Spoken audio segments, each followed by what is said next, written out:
Welcome back to, you know there's another leg, right? And I have a confession to make. I was wrong about Bukayo Saka. On the Canon podcast, link in the description, plug, we recently debated the question, is Bukayo Saka world class? George, my favourite Canadian after Justin Bieber, was arguing for one side and I was arguing the other. Definitions of world class vary, but here's mine. Someone who is in the top 3 to 5 in their position category in the world and has been so for a 2-year continuous sample. I don't personally think you can be a world class right or left anything, so my categories are centre forward, wide forward, attacking midfielder, defensive midfielder, centre back, full back, and goalkeeper. How you then choose the top 5 of those categories is the question, and one that sustains many group chats, conversations over pints, and Sunday afternoons on the sofa. You can't just reduce it to output and trophies, in my view. Although they may arguably be some of the most important factors, we have to look at the team they're in, their development, their form, big moments, obstacles to success, availability, the league they're in,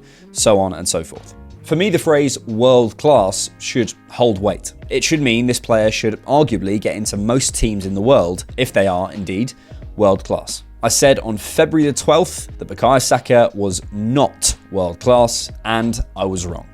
I think I was arguably correct by my measurements on the sample size. Has Saka been world class for 2 full years, right up to February 2022? Arguably not, but you're splitting hairs. I think what it really came down to was that I didn't like categorizing Saka in the same level as Salah and Mbappe specifically. But arguably, Salah's in a Premier League all-time 11, and Mbappe could, I don't think he will, but could end his career in the GOAT conversation. So I was saying that Saka can't be world class because he's not in the all-time conversations. I pushed him out rather than pushing Salah and Mbappe up. But some people don't see Saka that way. It's not just me. Mainstream pundits, rival fans, even some Arsenal fans don't think Saka is operating at a world-class level. Let's leave that term there for this video, as it's so subjective, and just focus on asking this. Why don't some people rate Saka as highly as maybe we as Arsenal fans think he should be?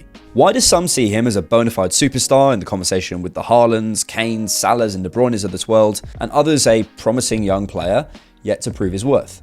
Sky posted this on their official accounts the other day. It is, remember, just numbers. These are facts that compare Saka's first 210 top-level games in all competitions to Cristiano Ronaldo's. As you can see, after 210 appearances, Saka had 1 more goal and 6 more assists. Ronaldo's 210th professional appearance came at some point during the 06-07 season, a season where, may I remind you, he won the PFA Player of the Year, PFA Young Player of the Year, Football Writers Player of the Year, and Fans Player of the Year awards, becoming the first player to ever win all 4 awards. That season specifically, Ronaldo got 25 goals and assists in the league and 8 goals and assists in the Champions League. Saka has 20 goals and assists in the league already in 23-24 and 7 goals and assists in the Champions League, despite Arsenal exiting the competition on Wednesday night. Now look at some of these comments on Sky's posts. Clearly, I'm cherry picking, there's a lot of rose-tinted goggles, and social media is never a particularly good barometer of actual opinion, but it's clear that there's a lot of resistance to the idea that Saka is operating at a high level. I understand the resistance of comparing him to Ronaldo's entire career and football legacy, of course, but that's not what was being done. So why is this so unconscionable to so many people? Shouldn't he be the poster boy of England, of the Premier League, of hard work, of resilience, of coming through an academy and making it? Only 7 players in Premier League history have recorded 75 goals and assists before turning 23, and Saka is one of them. But the numbers don't seem to make a difference to some, Mr. Ferdinand included. Phil Foden isn't on that list. Of course, football isn't objective. It's not all about output. People like different players for different things. But I do think there's something else going on in this perception issue, something a bit deeper that I myself had been taken in by. Player development, especially between the ages of, say, 17 and 23, is usually not linear. For 80 to 90% of academy graduates or players breaking into the professional game, there might be an injury, a great moment, then a loan, then a loss of form, a revival of form, a setback, a little run in the team, then you dropped, and so on before you find your place. But Saka's football journey hasn't looked like that at all. It's looked more like this: consistent growth and improvement at a linear pace. No loans, no big injuries, no big losses of form, just getting better and better over time. And that usually only happens on FIFA.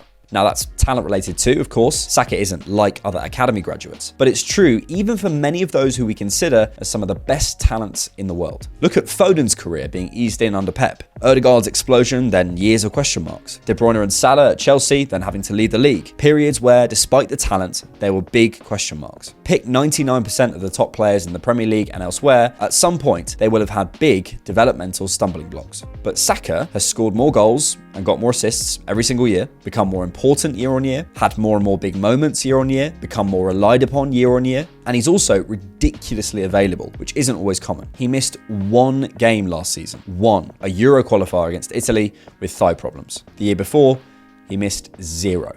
Maybe the only pinch point is the penalty at the Euros, but that's not club football, and I'd argue that's less about his actual football development and more about the mental side of the game. Clearly, he did unbelievably well to get through that, and I'm not taking that away from him. But I don't know about you, I put that entirely on Southgate. Regardless, he's so strong, instead of that sinking him, he then comes back next season, better, and even takes penalties like nothing ever happened. Tottenham fans cheered him, for goodness sake. For other players, that might have sunk them, but we're talking about Bukayo Saka. So with what we perceive as a linear route, maybe we shouldn't be so surprised that non-Arsenal people struggle to realise what's happened because there's no real signal of a struggle. In any good story, you wouldn't expect the main character to have this perfect winning arc. The struggles are what makes the character relatable and forms our opinion of them. You might not be able to connect to Saka unless you watch Arsenal every week. He's kind of too perfect. To you, Saka's just that young guy at Arsenal who everyone's been saying is good for 4 years. In club football, and I'm talking the questions of his actual quality, there's been essentially no moments where there's been loads of question marks that Saka overcame. So therefore, there's no moment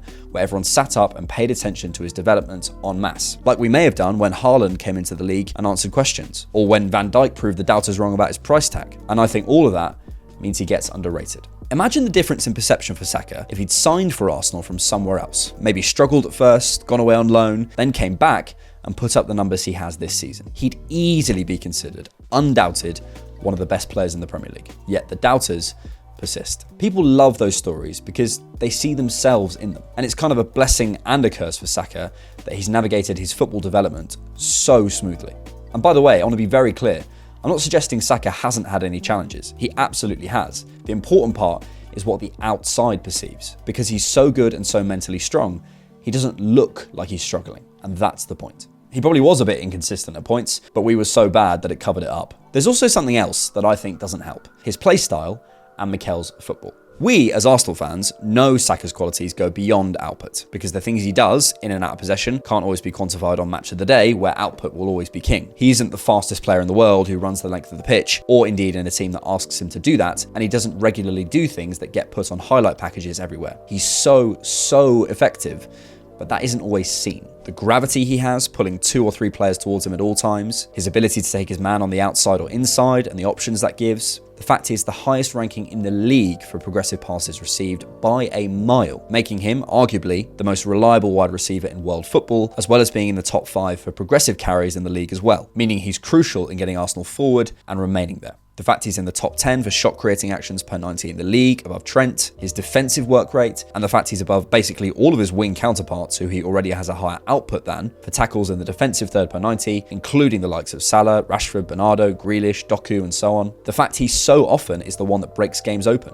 Saka has been the first scorer for either team this season 6 times, against Liverpool at home, Fulham away, Wolves at home, Bournemouth away, Tottenham at home, I'm counting it, and PSV at home. This guy is involved in every aspect of Arsenal's play, and he's 22.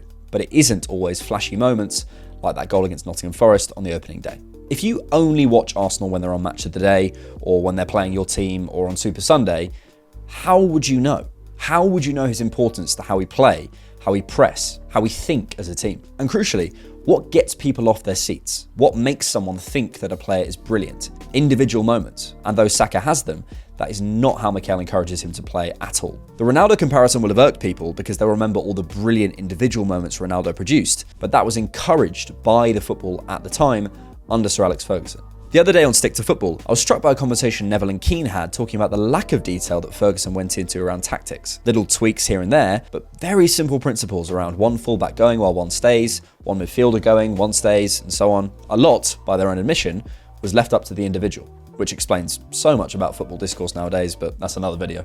You can't play like that now.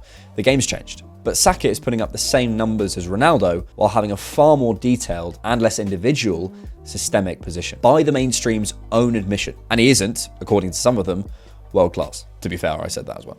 My only criticism of Saka has been a slight, for want of a better word, lack of aura. I felt he's been a bit nice at times, especially when he's been kicked off the park. But even that's changing now. In his last few goal celebrations, I've noticed a slight difference in his energy. It no longer feels like, oh, good, I've scored. It feels more like, yeah, I've scored, as I should. And I think that bit of aura and arrogance maybe will take his game to new heights. Finally, if you're sat there, and I imagine probably as a rival fan, saying, no, Saka's good, he's a great player, it's just this season has he hit the heights, then what you're also suggesting, just output-wise, which is what I think that sentiment is based on, that Bellingham, Watkins, Salah and Haaland are all having relatively slow seasons too. He's the youngest name on that list, by the way, after Bellingham. I think it is partly the age we live in. If Michael Jackson was alive and debuted the moonwalk tomorrow, the third comment on TikTok would be, bro's just walking backwards. In some ways that's great, it's democratized a lot, but this desire to reduce people back to human level also means we don't give them their flowers at times. We see Saka score 15, we want 20. We see him be England's best player behind Kane, we ask why he isn't their best player. We always want more, and I think sometimes we forget what we already have, and I am definitely guilty of that. He's not helped by the fact you can just say trophies at the minute, as if there aren't 10 other men on the pitch in an entire league context, but that will come, and then what will people say? By then, though, it will be far too late. I suspect the consensus will be that he is world class. Just a matter of time. He's certainly convinced me. Then we can start looking up from world class. He made it out of the Brandon Williams debates, that's for sure. If you like The Different Knock, you can support us on Patreon monthly, or you can buy us a coffee.